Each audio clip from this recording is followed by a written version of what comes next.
તડકો એટલે છોડ આપણે ઘરમાંથી બહાર નીકળીએ બરાબર એટલે તડકો જ કહેવાય. આપણને એમ થાય ચોમાસું છે, શિયાળો છે, ઉનાળો છે, એટલે જ મેં તમને કીધું છે કે તમારે તડકાનું લોશન કાયમી ચાલુ રાખો. આમાં બીજું કંઈ નહીં, આપણે જેટલું રેગ્યુલર લખીએ ને એટલું જલ્દી પાછું ના થાય.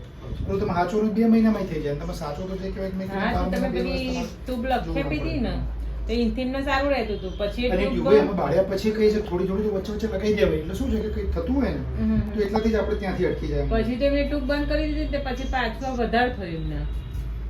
પહેલા તો એમને એક જ આંખે હતું. એકચ્યુઅલી વધવામાં કેવું છે મેં કીધું કે તડકાથી થાય તડકાથી જ વધે. આપણે પેલા એકવાર કમ્પ્લીટ મટાડી દઈએ તો તમારે જેટલું તડકામાં વધારે જાવ એટલું વધવાનું તો જે કહેવાય કે રહેવાનું. પહેલા તો એક આંખે હતું તો બંને આંખે થયું એમને.